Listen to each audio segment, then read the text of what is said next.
संजय राउत एक जोकर है, मैं आपको बता देता हूँ। सुनिए कान खोल के, ये मैं सेलो टेप लेकर आया, डबल टेप लेकर आया।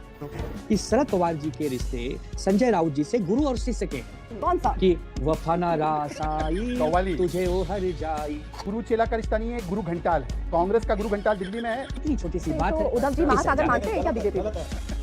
उद्धव जी मानते हैं? उद्धव जी तो खुद को ही सागर मानते थे। नहीं है, कांग्रेस भी एक महासागर है। जब बाला साहब ठाकरे जी ने दादर की रैली में कांग्रेस के बारे में क्या बोला था, एक बार उनके श्रीमुख से बुलवा दो। ते झुकता है, ते सोनिया बरोबर झुकता है, क्या बोला था, क्या शब्द था बताओ? मेरे अंदर शत्रुघ्न बोलिए सिन्हा बोलिए बोलिए, खामोश। क्या बोला था बात? बोलेंगे तो आनंद जी के नाम अरे आगे बढ़ो। कांग्रेस नाला है, नाला। नेता से सवाल पूछा जाता है एक फिल्म में और वो ऐसे करके रिएक्शन वैसे ही था आनंद का। बिल्कुल सही, वैसे ही रिएक्शन दिया आपने। जय श्री राम, राधे राधे दोस्तों, हमारे चैनल में आप सभी का स्वागत है। फ्रेंड, आज का डिबेट वीडियो लेकर आ गए हैं बीजेपी के प्रवक्ता शहजाद पूनावाला और दूसरी तरफ है शिवसेना के प्रवक्ता आनंद दुबे के बीच ये डिबेट वीडियो होने वाली है। तो आपसे अनुरोध है आप पूरा वीडियो देखिए। हम उम्मीद करते हैं आपको ये डिबेट वीडियो बहुत ही पसंद आएगा। तो चैनल को अभी तक सब्सक्राइब नहीं किया तो चैनल को अवश्य सब्सक्राइब कर रहे, वीडियो को लाइक शेयर कमेंट करके जरूर। शहजाद, क्या बातचीत हुई? कुछ मंत्रालय में बात हुई क्या? अर्पिता जी, आपको एमवीए के इतने मजबूत अलायंस पे इतना सा भी भरोसा नहीं है कि अगर फडणवीस जी ने, हमारी सरकार ने एक बहु पार्टी चर्चा की है महाराष्ट्र और कर्नाटका के सीमा के विषय पर, तो उस मीटिंग में शरद पवार जैसे व्यक्ति अगर शामिल होते हैं, अपना अनुभव साझा करते हैं, तो शरद पवार को इतना बड़ा गद्दार मानते हैं ये लोग, इतना बड़ा धोखेबाज मानते हैं। नाना पटोले का स्टेटमेंट देख लीजिए। संजय राउत एक जोकर है, मैं आपको बता देता हूँ। संजय राउत को केवल चैनल दिल्ली में कुछ भाव देते हैं, हमारे लिए सभी के लिए वो जोकर है। क्योंकि मेरे नाम में ही पूना वाला है, मुझसे ज्यादा तो पूना से कोई हो नहीं सकता ना। मेरी बात तो सुन लीजिए, मैं आपको बता रहा हूँ महाराष्ट्र की स्थिति। महाराष्ट्र में हमारी एनडीए की अलायंस जो है वो है बीजेपी, शिवसेना। अभी शिवसेना एक ही है, there is only one Shiv Sena, Eknath ji जिसके नेता है, और एनसीपी अजित पवार का फैक्शन। ये एनडीए है, ये कॉन्फ़िगरेशन बदलने वाला नहीं। पॉइंट 1 पर 10 सेकंड और दे दीजिए। हाँ। मेरी छोड़िए, नाना पटोले जी को जब पूछा इस मीटिंग के बारे में, उन्होंने क्लैरिफाई किया। पर मैं आपको बता रहा हूं एक नई बात, और सुनिए कान खोल के, ये मैं सेलो टेप लेकर आया, डबल टेप लेकर आया। क्योंकि महाविभाजन अघाड़ी है, महाविचित्र अघाड़ी है, महाविकास अघाड़ी नहीं है। मैं आपको बता रहा हूं, ये अघाड़ी में ना मिशन है ना विजन है, केवल कंफ्यूजन है। संजय राउत ने अपने नेताओं को गाली दी, उनके नेता छिटक गए, अभी वो अपने अलायंस पार्टनर को गाली दे रहे हैं। तो संजय राउत की वजह से अगर कोई छोड़ता है तो उसमें मेरी गलती नहीं। बात तो सही है। शहजाद पूनावाला मुंगेरी लाल के हसीन सपने देख सकते हैं, इस तरह के वक्तव्य कर सकते हैं। मुझे लगता है कि अगर ये इस तरह के वक्तव्य करते हैं और आप मुझसे उस पर सवाल पूछती हैं, तो मुझे लगता है कि महाविकास आघाड़ी का जितना भी रणनीति है वो शहजाद पूनावाला ही बैठ के तैयार कर रहे हैं।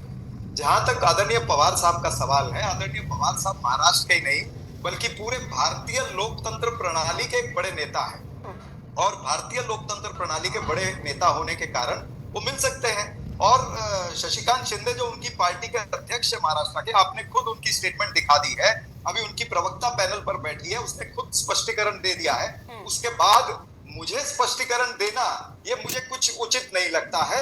ऐसे शरद पवार साहब नहीं कर सकते हैं, महाविकास आघाड़ी के साथ है और आने वाले समय में भी रहेंगे। गड़बड़ है यार, बहुत बड़ी गड़बड़ है। आपने खुद ही कहा कि देवेंद्र फडणवीस ने तो 3 दिन पहले कह दिया कि कोई और एंट्री नहीं होगी एनडीए के अंदर, तो ये भी बात को हम नजरअंदाज नहीं कर सकते। आदरणीय प्रधानमंत्री भोपाल में खड़े होकर के कहते हैं एनसीपी नेचुरल करप्ट पार्टी, और 48 घंटे में जिसपे 70,000 करोड़ का उन्होंने आरोप लगाया था भ्रष्टाचार का अजीत पवार पर, उसी अजीत पवार को महाराष्ट्र राज्य में सरकार में भी ले लेते हैं और सत्ता की चाबी भी, फाइनेंस मिनिस्ट्री भी दे देते हैं। अभी बता है भाई, अभी बता है। सुनिए, बाला साहब ठाकरे ने बोला कांग्रेस नाम की दुकान को मैं कभी नहीं लूंगा साथ में, वो तो धोबीघाट है।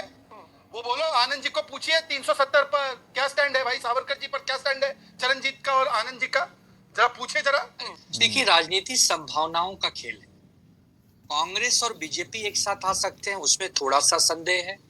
एकनाथ शिंदे वाली शिवसेना और हमारी शिवसेना एक साथ आ सकती है, उसमें थोड़ा सा संदेह है। बाकी कोई किसी के भी साथ आ सकता है इस देश की राजनीति में, उसमें कोई संदेह अब आपने ये बड़ी अच्छी बात कही आप।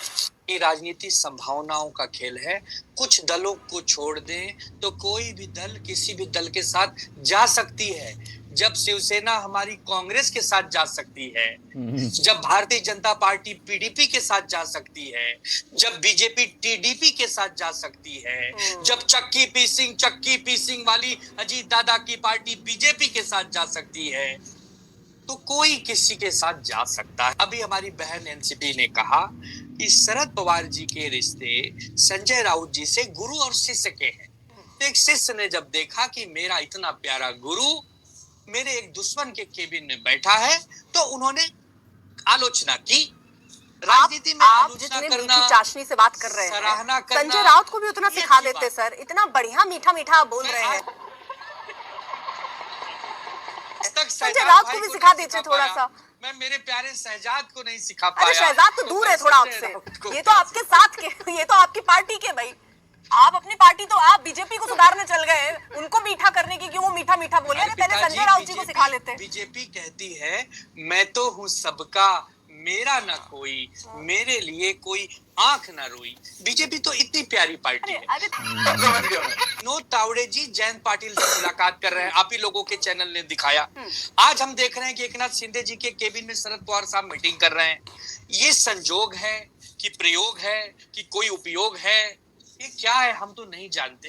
लेकिन जब कोई अपना प्रिय एक दुश्मन, जानी दुश्मन के साथ मिलता है तो दिल जलता है, और जब दिल जलता है तो दिल रोता है। ये पार्टी तो केवल गाना गा सकती है। कौन सा? कि वफा ना रासाई कव्वाली। तुझे ओ हर जाई।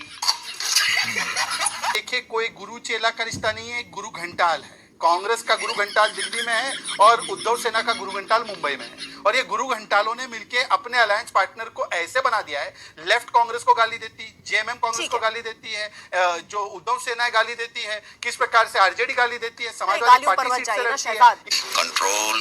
कांग्रेस ने 12 जून को ऑफर दिया ऐसा बंदूक कट्टा लगाकर शरद पवार जी की पार्टी पे कि विलय कर दो, भाजपा आ रही है।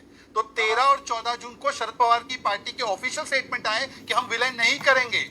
जब 60 एमएलए टीएमसी के वो अलग हुए ऋतुप्रता के लीडरशिप में, तो अधीर रंजन, प्लीज चरणजीत, मैंने आपके बीच में नहीं बोला, चरणजीत मैंने आपके बीच में नहीं बोला। जब 60 विधायक ऋतुप्रता फैक्शन के अलग हुए और उन्होंने कहा ममता दीदी आके हमारा नेतृत्व कर दो और ये अभिषेक बैनर्जी को हटाओ, तो अधीर रंजन ने सीधा सब एएनआई को बुलाकर बाइट दिया कि आप 60 लोग जो है वो वापस वहां पे क्या जाते हो, कांग्रेस में विलय हो जाओ। तो ये लोग राजनीतिक कट्टा लेकर घूमते हैं। ये देखिए इन्होंने लगा रखी होगी आनंद जी के। शरद पवार जी की पार्टी भी पुत्री मोह में टूटी। अजीत पवार जी क्यों निकले? क्योंकि शरद पवार जी ने अजीत पवार जी के टैलेंट को नहीं स्वीकारा। अब वो एकनाथ शिंदे जी के टैलेंट को उद्धव जी ने नहीं स्वीकारा। पुत्र मोह में टूटी, भतीजे मोह में टीएमसी टूटी, और कांग्रेस पार्टी तो टूटी और रूठी पुत्र मोह में है। ये सब पुत्र मोह की बैठी हुई पार्टी है। तो ये हकीकत है, हमारा क्या इसमें लेना देना? देखिए, भारतीय जनता पार्टी जो है वो महासागर है। ये जो क्षेत्रीय दल हैं वो दरिया है, नदियां हैं। ये जब जाती हैं तो महासागर पे कोई बांध नहीं बना हुआ है, तो रोती बिलखती गाती हुई जब महासागर में जाती हैं तो महासागर उनको अपने में समा लेता है। इसमें महासागर की क्या गलती है? गलती हम लोगों की है। हम लोग रोते गाते हिचकोले खाते हुए महासागर की तरफ जब जाएंगे तो महासागर अपना लेगी। बस इतनी छोटी सी बात है। उद्धव जी महासागर मानते हैं क्या बीजेपी?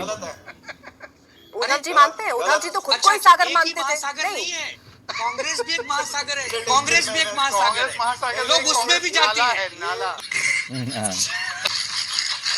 जी इस डिबेट को मजाक में ले जा रहे हैं, लेकिन हकीकत बात यह है कि भारतीय जनता पार्टी ने हेमंता बिस्वा शर्मा को पानी चोर एक बार नहीं 1000 बार कहा और फिर उसको मुख्यमंत्री बना दिया। शुवेंदु अधिकारी को इन्होंने क्या कहा? भाग शुवेंदु भाग, एक बार नहीं 1000 बार कहा, फिर उनको मुख्यमंत्री बना दिया।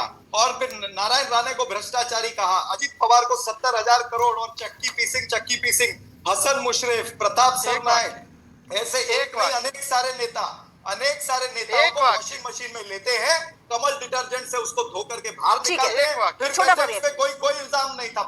एक बात केवल दूध हो गया बेटे। अर्पिता जी, केवल आनंद जी के मुख से, आनंद जी के श्रीमुख से बाला साहेब ठाकरे जी ने कांग्रेस के बारे में क्या बोला था ये बोलवा दो। इन्होंने तो बता दिया कि हमने किसके बारे में क्या बोला था। आनंद जी के श्रीमुख से बाला साहेब ठाकरे जी ने दादर की रैली में कांग्रेस के बारे में क्या बोला था, एक बार उनके श्रीमुख से बुलवा दो बस। अच्छा, और कांग्रेस डीएमके को राजीव का हत्यारा बोले, फिर डीएमके को ब्रदर बोले, फिर टीवी के सुनाई साथ नहीं चले दे रहा है, जाए। सुनाई नहीं हैं, दे रहा। आप सुनाई कांग्रेस नहीं का दे तो रहा बड़ा ये बातें बताई नहीं जाती, नजर लग जाती है। अच्छा लगा हुआ है। शहजाद आनंद जी आवाज नहीं पहुंच रही अब। सुनाई नहीं दे रहा, क्या बोले शहजाद भाई? वो ऐसा शब्द था कि कौन झुकता है सोनिया के सामने, ऐसा बोले बाळा साहब मराठी में। ए ते झुकता है, ते सोनिया बरोबर झुकता है। क्या बोला था, क्या शब्द था बताओ? आनंद जी गूगल कर रहे हैं क्या? जी, गूगल नहीं कर रहा हूँ मैं, कभी कभी खामोश नहीं हो वो जाता जानते हैं। नहीं वो तो कह रहे हैं चुप्पी तोड़ने के लिए आप खामोश हो रहे हैं। हूँ। मेरे अंदर शत्रुघ्न सिन्हा घुस जाते तोड़िए हैं। बोलिए खामोश। क्या बोला था बाळा साहब? वो तो दरिया से समुंदर में मिला रहे हैं सबको। बोलेंगे कुछ आनंद जी की मैं आगे अरे बढ़ूं? कांग्रेस नाला है, नाला। दरिया नहीं से बोलेंगे? महासागर को मिला रहे हैं। सर मुझे एक अरे आनंद जी तो मुझे फिर याद आ गया, आप है भाई, आ, सबको आप ले रहे हैं। एक मुझे याद आ गया कि एक नेता से सवाल पूछा जाता है एक फिल्म में और वो ऐसे करके